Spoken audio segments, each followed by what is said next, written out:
Hey, it's DJ, the host of Sound Leadership with DJ, and I'm excited to tell you that Sound Leadership with DJ Season 3 is back.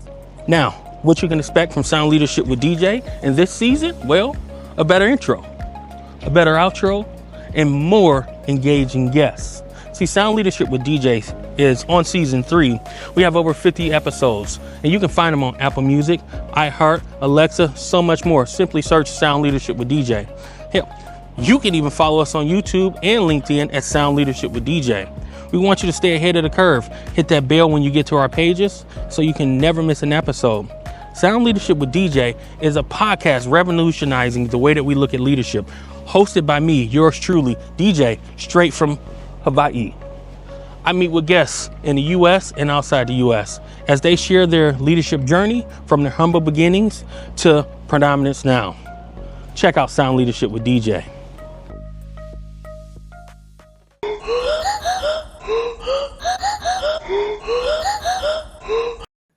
In healthcare, there is often too much information and not enough time.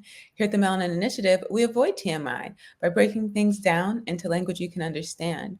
We create a safe space for you to ask your questions and share a nursing perspective without taking up too much of your time. This is a super special episode and a delight to welcome back the guest star of our series, Becoming, Doctor of Nursing Practice, Demetrius Kirk. What up, though? Although he joins us from Hawaii now. So He's been so kind and gracious to come back each semester to share his journey as he pursues his DNP degree.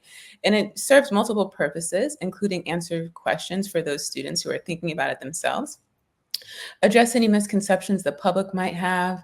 And today, I haven't told him yet, this is a surprise to Demetrius.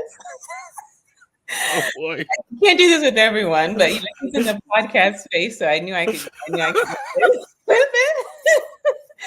And so I'm in the middle of writing another ebook and resources I'm using for that book. So actually, I should just say the title, right? It's Dermatology DNP Project Ideas. And one of the resources that I'll be using in that book is the American Association of Colleges of Nursing, their 2022 report, State of Doctor Nursing Practice Education.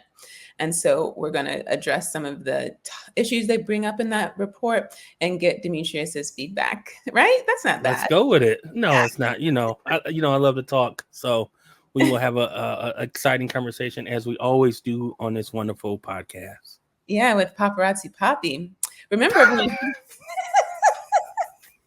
You'll learn where that came from shortly. If you're new here, welcome to the Melanin Initiative. I'm Dr. Kimberly Madison, a doctorally prepared nurse practitioner and one of your co-hosts here at the Melanin Initiative podcast, along with Alicia and Geraldine, who send their love in their absence. We're a health literacy podcast. When we say health literacy, we're talking about your ability to obtain information, to understand that information, and then to use it, to manage your health and advocate for others. It's our hope that by watching on YouTube, LinkedIn, Facebook, Instagram, shout out to Angie, the best producer in the world, or listening on any of your favorite podcast apps, that you'll be empowered to ask questions, educated on how you can manage your health, and confident to navigate the healthcare system. That is our primary mission. Our second mission is to elevate the expertise of nurses. Every week or pretty regularly, we have a nurse on here showcasing their expertise that may or may not be directly related to patient care. Nurses take up the largest segment of the healthcare workforce. The healthcare industry itself is one of the top 10 industries in our country, and it consumes the largest portion of the GDP. However, we don't have the outcomes to match that. And so what we know is when we get into healthcare, there's more than doctors and nurses running the show. And so we love to showcase all the other people who make up this industry and make it go, to inspire the next generation, which might be people right out of high school or people pursuing a second, third, or fourth career. Every day somebody's joining the industry, and you have so many talents to lend, and we just want to provide a point of reference, which is what Demetrius is helping us do today. If you haven't already, this is your chance to subscribe, give us a thumbs up, leave some comments. You want to support us? That's how you show us support. And that's how you show the algorithm that this information is important, so that when people like you look for information like this, we show up higher in the search results. This show is for educational purposes only. The opinions expressed here are opinions alone. They are not a representation of any of our affiliations.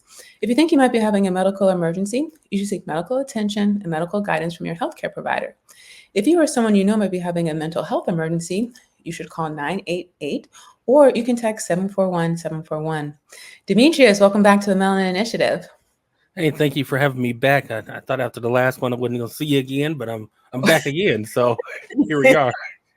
Yeah, so for our audience, we have a lot to cover, so we're not going to go over everything. If you could just give them a little elevator pitch on who you are and what you do. So my name is Demetrius. I'm a registered nurse as well as a licensed administrator. I'm from Detroit. So as Dr. Madison said, what up, Joe? But I currently reside in Honolulu, Hawaii. I've been a nurse for 15 years, close to 15 years at this point, and just excited to, take my career to the next level with this doctoral degree that I'm working on. Wonderful. So we invite you to go back and watch all his other episodes because he went into a lot of detail about where his journey started, the motivation, the people who influenced it, his original perspective. We're eager to see where it's at this moment. And so let us know where you are in your program and how much further you have to go. Listen, I got less than a year. Yay! I got less than a year. So, I'm at a point now where I'm saying, look, I got 4.5 classes left because that's how I look at it. I have wrapped up my chapter 3. This Tuesday, I have my oral presentation. So for some that don't know, and some colleges do it, some colleges don't. My particular university, before you go in front of the IRB board, they want you to represent it to your project team. So I have my final oral presentation, this Tuesday coming up at 9 Hawaii time. So I'm super excited to get through this and then move to that IRB process. Wonderful. And if you could remind us the topic of your project. Yeah, so I specialize in long-term care and I have a passion for our seniors. And the goal of my project is to reduce falls for our seniors. But I'm doing something a little different. I'm not focused on the patient or the resident. I'm focused on the nurse. What are we doing to prevent falls? So I want to really work to train and elevate our nurses so they have the skill set to prevent falls. Okay. And so who's on this team that you'll be speaking to? So I have my project chair. I have my independent reviewer / she's also the clinical instructor for me. And then I have my faculty reviewer. So I have 3 people on my team who are really helping guide me as I go down this journey. Because it's something that, I'm going to have a master's, but it's not like anything else I've experienced. So these 3 people keep me grounded and keep me motivated. And so you'll do your presentation where you get a grade or just feedback? I think it's just feedback, and presumably you should pass unless you go in there and not know, right? Because to this point they've read my paper hundreds of times, and we've talked about it. I am in, like I said, with 4.5 classes left. I have done 6 classes. I looked the other day. I have put in over 700 hours of clinical hours to this point. So they've been with me for a very long time. So I'm presenting this information to them in a PowerPoint format that's really easy for them to digest. It is 30 minutes long. And then I get the feedback. I get the approval to take it to the IRB board once we do that. And you said you completed chapter 3. How many chapters will there be? So there will be a total of 5 chapters. So my understanding from the people who've done this before me is, right, the first 3 are the ones that's kind of, the harder ones. The last 2 are, you're reporting your findings and then how you're going to disseminate your findings. Wonderful. And can you tell for the audience who's not familiar with IRB, what that is and why it's so important?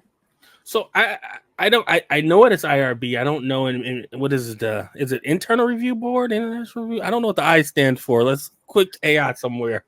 Let's quickly. But the purpose of it is to make sure that if you're doing any testing on patients, that it is ethical. And for me, I have nothing that's patient forward. My project is specifically not patient forward, so I don't have to go through the rigor of all the IRB. There's still some things that they're going to check for to make sure it's an ethical study. And because my project is a DNP project, it is a quality improvement project. I'm not held to the same standards as maybe a research project where you're trying to develop new theory. And that's oftentimes done by the PhD. So I still have to go in front of the IRB. My understanding is not going to be as rigorous just because I am not patient forward. I am focused on the nurse. So there's minimum impact to the patient. So I looked it up. Thank you to Google, Institutional Yes. Review Board. And yeah, they're also there to protect the patient, right? And so if patient involvement is going to be needed for the project, they want to make sure that the data from that patient's going to be safe. Where are you keeping it? Who has access to it? How long will they have access to it? What harm is involved by anyone participating? In addition to breaching their identity, is there any financial costs, emotional burden? They're there to protect whoever's going to be involved. So from my understanding and my experience, most schools try to encourage students to avoid IRB as much as possible, just because it is a lengthier process. And more things have to be done to protect that data. And the time period that students have, it can be very limited and a little bit more stressful if it's going to impact your graduation date. And you can always do those kind of studies after graduation when there's no time restrictions. You know what? I think you're 100% right. And, for my school, they are very purposeful. And even the words that we choose in our paper and for this PowerPoint slide, right? Nothing can reflect that this is a true study or something where it's research based. What we are doing, or what I am doing, is taking an already existing tool and implementing this tool and seeing the results of the tool, not determining how effective the tool is. I'm seeing the results of the tools from the nurse's perspective, because this tool has already been vetted. It's already been approved. So I'm not testing the tool. I'm testing the staff that are implementing the tool and reporting those results. Yeah, and you're making a real clear delineation between our PhD trained nurses. Yes. Those of us in the DNP, right? They generate new knowledge, so new tools, validating it, making sure every time someone new uses the tool that we get the same result, that it's measuring what it indicates, right? So and that's why they tend to be in school a lot longer, right? Because there's more involvement. Whereas and the reason this degree was even created was because they were generating a lot of really great information, but it was taking 17 years to make it to improve the patient. And I think all of us would agree that that's too long. So we're here to try to decrease that gap, take that tool that they created and say, hey, look, if you want to put it into use in the hospital, this is how it could work for you. If you want to put it in use in long-term care, let's make some modifications based on the resources and the patient population, and it can probably still work for you. Let's figure out how. And if you want to use it at home, same thing, right? We just figure out how to use that information where it's going to be applied. You're 100% right. And, that's really what drove me to the DNP. Not only, the cruise lamp in schooling compared to the PhD, but, I am a clinical nurse. I am a practicing nurse. And I don't, while I love research, it is not my passion to go out and do studies and know the difference between quantitative, qualitative, and things like that. While I understand it, it is not my passion. My passion is seeing outcomes and really just implementing new things, right? And being able to move it forward. So I think, as you called it out, there's a clear difference between us, but it doesn't mean we can't work together as a team to move, evidence-based practice forward and move outcomes forward. And we definitely are doing that. Shout out. There was never going to be an episode with you, especially, where Dr. Danielle McCamey's name doesn't come up, right? President, founder, and CEO of DNPs of Color. She started a collaborative between PhD and DNP trained nurses to work more together. And shout out to Dr. Kimberly Souffrant, a PhD trained nurse practitioner at Mount Sinai, New York, who's overseeing the TRAIN program, which is an official program for DNP and PhD nurses to work together. I believe they just wrapped up, or they're in the middle of wrapping up their first cohort. And so shout out to both of them, because those initiatives are alive and well. Both of them alumni of the Melanin Initiative podcast. Hey, and so I met, who you were just referencing, and you talked about the TRAIN program. That's something I'm definitely working on getting my application in, so I can be in the second cohort. So I am working on at least putting in my application, my bid to be in the second cohort, because I'm very interested in it, right? One of the things I learned, and I know this is a later question, but I recently went to a conference, and I learned the importance of publication. So when you get to those questions, I'll be able to elaborate on that. We could do a whole episode. I was fascinated. I originally was going to do the dual program, PhD and DNP, and sometimes I think about going back to that. I haven't. I'm just going to leave it at that. But yeah, I'm so excited to hear that, right? Certainly want to see more people get published, more nurses in particular. And we're going to get into that actually. You mentioned coursework, and I'm curious because you mentioned before that writing was a bit of a stressor for you. Just want to check in and see how that's coming along and what resources you found to support you. So I think, writing is always going to be the right. This is a writing intensive thing, yeah, and I think that's just nursing in general. So I've always used the standard things that everybody's using. Grammarly, Perla, things like that to really assist you. I think now that I'm at this point where I got 4.5 classes left, it's just like put your head down and do what you got to do. Right? You just need to get it done. I think the more challenging thing for me has always been the PowerPoint side of things, just because it's not something that flows naturally to me. A paper, I can kind of make an outline and just make it happen and type it. But for a PowerPoint, I've struggled. But my wife, who's an educator, said, you just write the paper. If you struggle, write the paper and turn it into your PowerPoint. Yeah. And she's given me that advice, and it has been helpful, a little bit more helpful than me just trying to struggle through a PowerPoint. But, if you're going into definitely this field, I think healthcare field, it's going to be writing intensive. APA will become your best friend. You will know that. There's no way around it. And for me, it's just about, at this point, 4.5 classes left. I'm just putting my head down and moving forward. And I think whether it's academia or clinical practice, even policy, right? I think there is a lot of Yes. writing, and maybe we don't tell students that enough, and maybe there's not enough prerequisites to help with that, to support us more. And that's a whole series in itself, right? I'm a college professor at a few universities now, and I have my views and opinions. Once again, these are views and opinions of Demetrius, not institutions we work at, right? But I have my views and opinions, especially like you said on prerequisites, right? What can we really do to prepare students for it versus some of the things that we are taking that may not be as impactful in our career? 3 words you mentioned I want to just touch base on for our students who might not be familiar with: qualitative and quantitative data. So quantitative is probably what you think of when you first think of research, numbers, right? But those are typically the research that gets higher credibility, right? Because numbers don't lie. But then there's qualitative data, and it has a really special place in nursing in particular, because nursing research can be a little bit challenging. Just think, for example, like pregnancy, right? We can't really ethically experiment on pregnant women with a lot of different things, right? So it becomes really hard to get numerical data. There are ways we can extract it from other information, but that's where something like qualitative data can be super helpful. A lot of times that's extracted by asking questions. Sometimes they're very open-ended. Maybe by the time you've interviewed 100 people about how do you like documentation, you identify themes from those questions, and from the themes, you start to develop more richer context and data that can help steer whatever your answer questions or come up with intervention. So that's the difference, kind of numbers and words for the I like that. simplest explanation. And then you mentioned, so it's surprising, and I would love for you to go back and watch one of your old episodes, because you talked about how stressful and challenging writing was. But just now you breezed through it and you focused on the PowerPoint now. And so it was kind of really nice to just see how you've grown and you don't even realize it yourself. Because I'm just trying to keep my head down and go through it. Yeah, but yeah, you spent a long time last time talking about the writing, and this time you're just like, I'm just doing it. And you're focused on the next thing. And next time you'd be like, yeah, you just get it done. And so it's a beautiful example of the journey. Yeah, it's a journey. It is definitely a journey. It's a 2-year journey. For some it's longer. And I think as I progress through my programs, even looking at my master's and my bachelor's, right?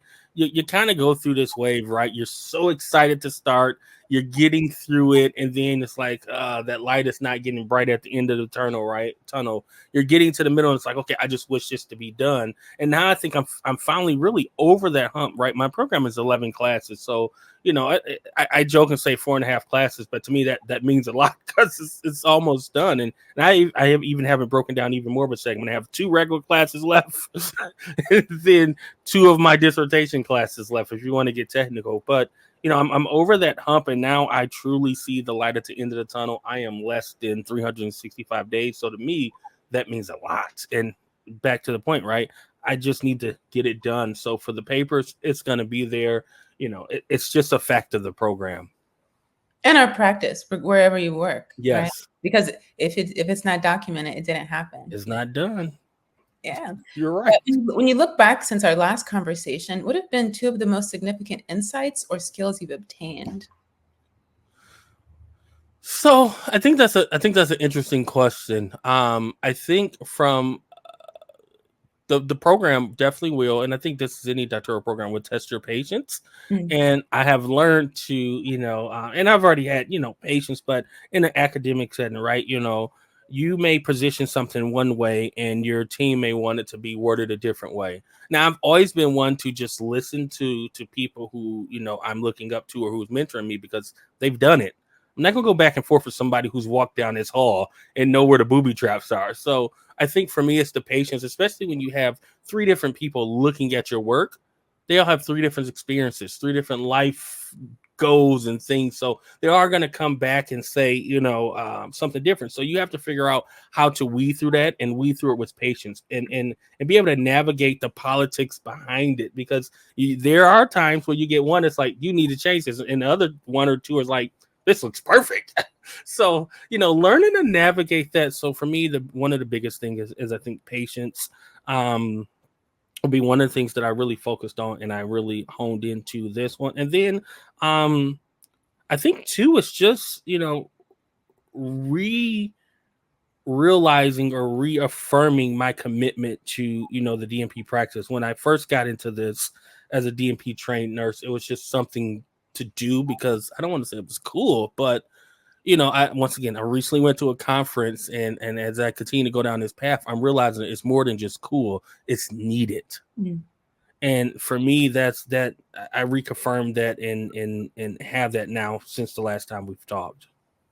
Beautiful. That's a really great segue to talk about mental health. You've shared before the level of anxiety that you were experiencing and what you were doing for that. I've been pretty transparent about that in my own journey on my own platform. Yes. Can you just catch us up on where you are right now when it comes to anxiety and managing your mental health? I think for me, I've life happens, right? Life will happen. So you're always going to have life stressors outside of this. As far as school, I think it's manageable. I know what to expect. And once again, as I come down that road, it's taken me a while to get here to say, okay, this is an irritant, but you can manage it. So I look at it as like a rock in your shoe. Like it's there, it's there, and it's going to be there till you bend over and take that shoe off and flick that rock out. But you can't do it right now. You have to keep walking a little bit. And that's where I am with school, right? It's going to be there. I'm always going to have a paper a week. I'm always going to have to touch base with a chair or a committee member once a week. And I'm always going to have to do a journal. It's just there. Now I'm looking forward to, okay, how do I get past that? So I think for me, it was learning to accept that this is the new norm and then figuring out how to work that into my everyday life, personal life, so that they're not butting heads against each other.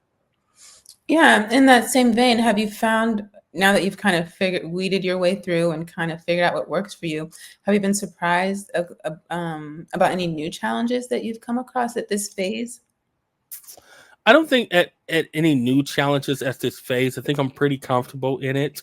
I've been surprised, I guess personally, as I self-reflect and as this is coming to an end, I self-reflect and say, what's next after this comes to an end? Mm-hmm. Like I've been in school my whole life. Like I'm turning 35 this month, and I'm like, okay, so what happens when this does end? Because out of high school, I've just kind of been moving this needle forward. I was always in somebody's program. So I've kind of started to think about what happens after, September of next year, which is crazy to think about that. Well, happy birthday. Thank you. And I just would love to encourage you. I know your mind's not going to stop because that's what it does. But I would encourage you to I really want to encourage you to take a year before you make any major decisions or major life moves, to just give your chance itself a chance to breathe, hear your own thoughts. Because not only is it 2 years later in your academic journey, you're 2 years older, your marriage is 2 years older, your daughter is 2 years older, and you've had to be put some things on the back burner during that time.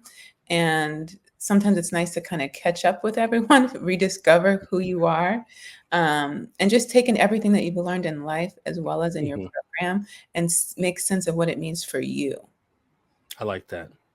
It's And like you say, it's mental health. It's taking care of you first. So, once again, I look at things. What does life look like after? I don't know what that looks like. I don't plan to jump into anything. I really want to kind of be able to, as you say, kind of discover yourself. What does that look like? One of the things I pride myself on is being active in my daughter's life. So, reevaluating and reestablishing how I can be there more for her versus, late nights with papers, weekend with papers, things like that. What does it look like when daddy goes to the beach? It doesn't have a book bag next to him. What does that look like? Yeah. Curious. We talked about financial. We haven't talked about finances yet, but I would love to talk about if you had any challenges there. I think you're paying out of pocket, right? Yeah, I pay out of pocket. So, the school that I attend, one of the big reasons I went back to them is I did my master's there, and they had a program where it's a flat fee a month for like the rest of your life. And I have taken that up again. It's a flat fee. I think it's like 70 months. And, from my perspective, and I want hopefully the students to look at it from this perspective, I looked at it as I pay $375 a month. If I can pay that for a car for 60, 70 months, then I can pay that for my education and not have to take out a loan. So, I may not for the next 70 months have the brand newest car that I always get. I'd always stayed with a nice car, but I'd rather in 70 months be done with school and not have to continue to pay loans. So, you have to learn to sacrifice. And that's what I did. I sacrificed having a brand new truck, and now I'm paying off my school, but I know at the end of 70 months, I don't owe anybody anything. So if you can find a program that does that, or you can figure out a way to do that, I think that's an economical thing and an economical way to look at it. Yeah, you want to shout your school out?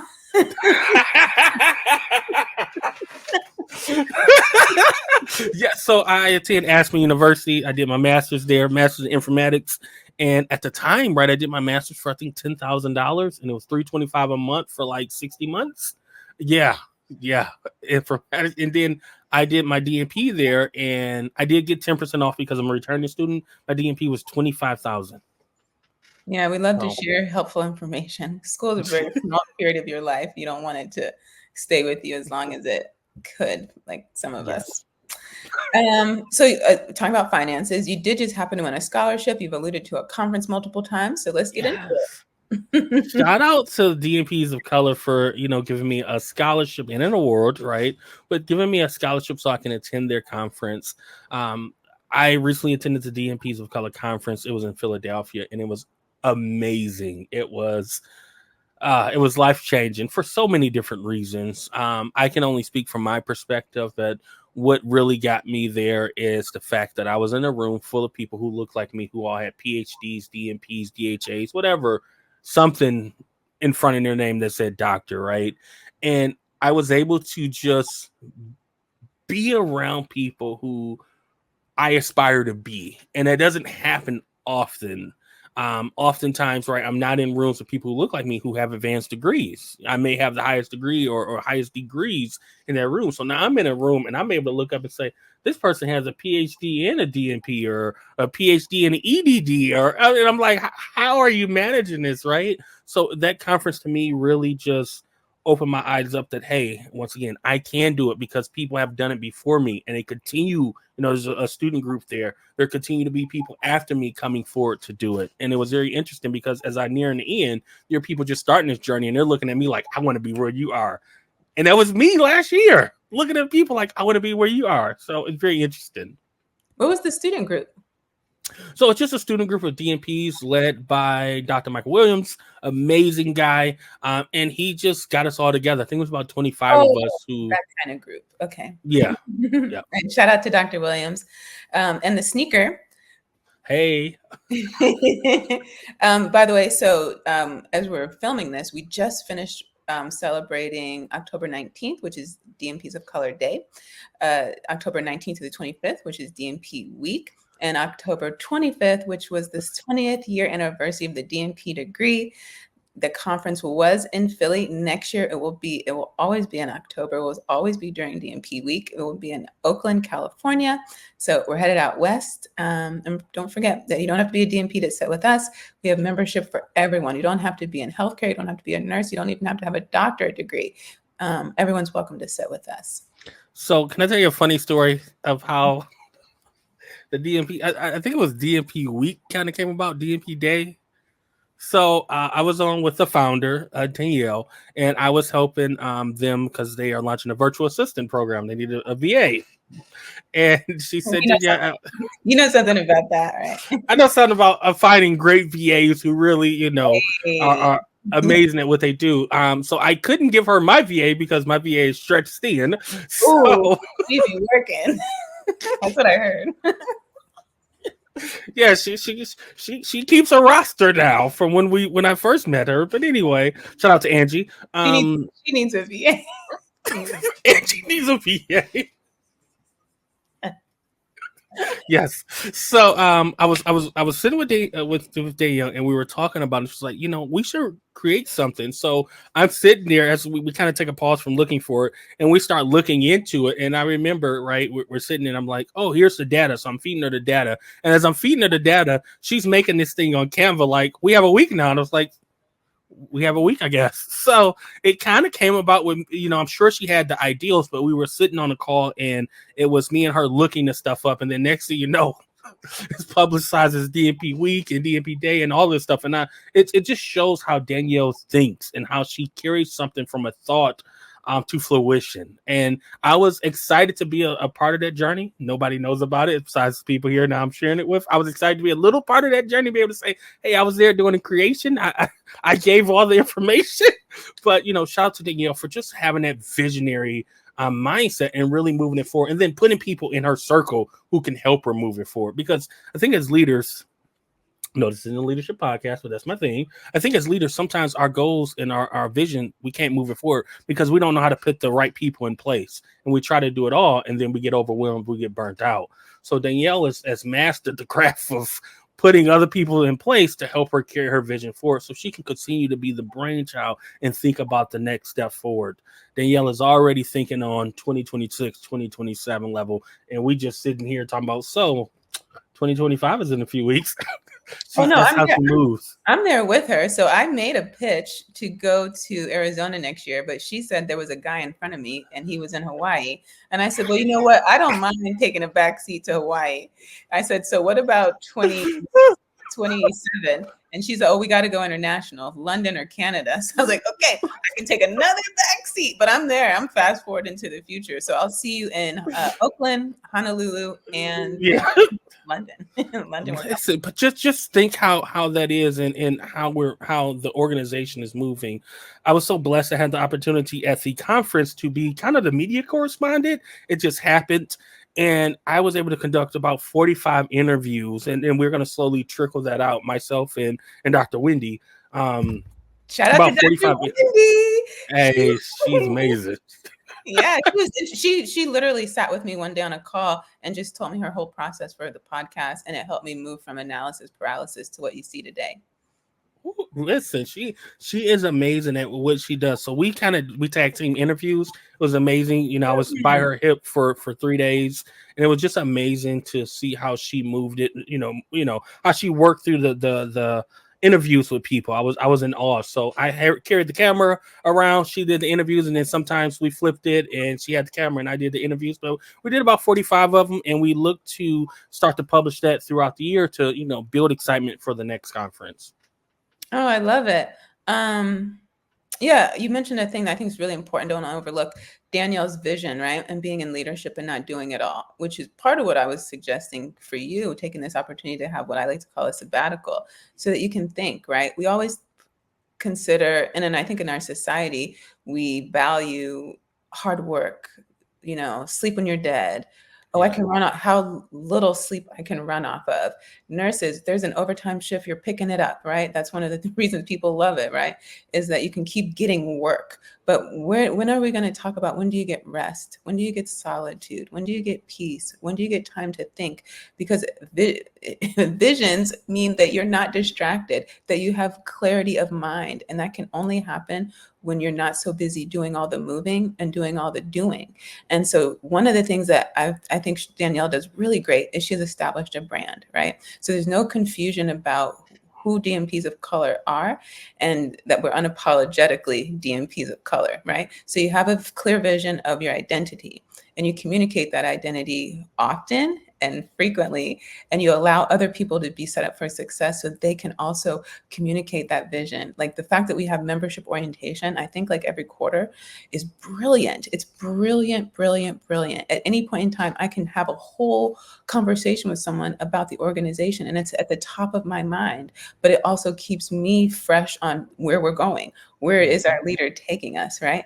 And what you mentioned, she has put entrusted other people to help carry out the vision. So God will give you a vision, but that doesn't mean it's for you to hold on to yourself. That's why there's the village. We talk about when we talk about family and community, but it's the same thing when you're carrying out a vision in a leadership position. There's village roles, and you can't be all the roles. You have to have some trust, and you have to be able to discern the right people in those places. And she's done a beautiful job of that. And those of us who have joined that bandwagon are super passionate. And I think we can take it for granted when we're in our DNPs of color family. But if you step outside of that and you go to other organizations, that's simply not the case. And she really deserves all the credit for that and allowing God to use her in that position and to maintain humble. You know what? I think the biggest thing you mentioned is humbleness. She is the definition of humbleness. Now, it's very easy to get caught up in what you have going on in your success. But when I tell you, I watched how she moved in that conference, and she knew every single person at that conference. The conference had 200 people in there. I can't remember what I ate yesterday. And she knows the story, or has a story with each person. And I share a funny story. I was sitting at a dinner table with people, and I was talking to them how, sometimes me and Danielle would be up texting, 12, 1 o'clock in the morning, your time. And then other people said that as well. And I was like, I thought I was special. What do you mean she'd text you too? I thought I was special. But it shows how she is available to everyone, how she is real. This is her real self. She's authentic. And I love that for her. And I love that for the organization. And because of her authenticness, once again, one of the things that I'll take away, shout out to Dr. Ketchy, who is great at elevating us to publish. I sat with Dr. Ketchy for about 45 minutes. And one of the things I took back from the organization that Danielle put together is Dr. Ketchy. What Dr. Ketchy told me is publish. You do all this research, you do all this work for your manuscript to sit and hold up a TV, or for it to sit in your closet. You put years of work in for it to sit there. Why are you not putting it out there? People will say no. That is life. You keep moving on to the next one. You take the feedback they got, you update it. So when you go to the next one, you've already corrected what these magazines are telling you. And you just keep going. And somebody will publish you. And she says, all it takes is one. And then the rest will follow. And I was like, mine was blown. Well, we look forward to that.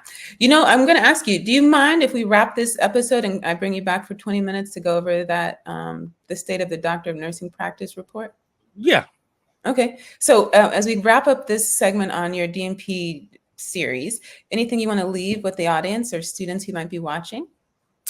I think if you're thinking about going to get your DNP, please consider going and getting your DNP. You can always reach out to me. You can join the organization, DNPs of Color. There are so many people there who want to see you succeed. I don't even know you, and I want to see you win. If you're a student, know that you're almost done. The fact that you signed up, you're closer to finishing than you know. And if you are a DNP already, kudos to you.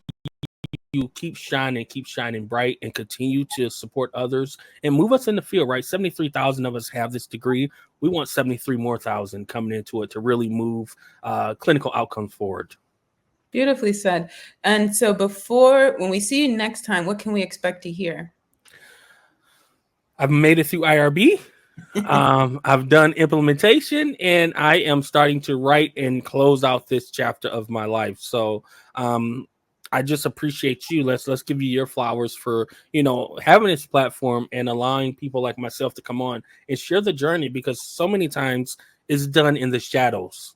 We know of somebody that got a doctorate, but we don't know what they went through while they're going through it. And you're highlighting what we're going through while we're going through it. So shout out to you, shout out to your podcast, shout out to your brand. You're doing a fabulous job at what you do.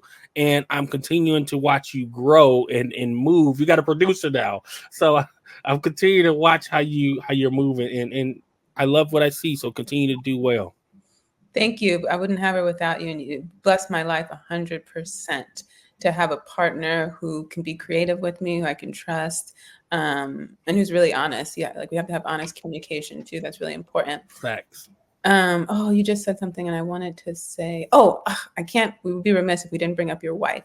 How is your journey at this point impacting your relationship, and what advice do you have for married couples? I think it's a challenge, and for my wife has been with me since we were high school. So, I think we go in waves, but she was with me as an LPN, right? She remember those late nights as a 2-year BSN, as a 6-year MSN, right? As me getting my MSN. So she's been there. I think for her now that she's not having to do the editing part, it's a lot less stressful because she used to edit a lot of my papers. I've hired an editor to kind of take that burden off of her. So I'm not just inundating her with the same information. She can tell you all about falls and she's not in healthcare. So for me, I had to take that burden off of her. And I did that with his DNP as I hired an editor. So that way we can just maintain our relationship. And I could tell her about school, but she's not re-editing and doing all of this stuff. And it's really helped, the relationship for the better. Wonderful. And advice for other people who can't hire an editor?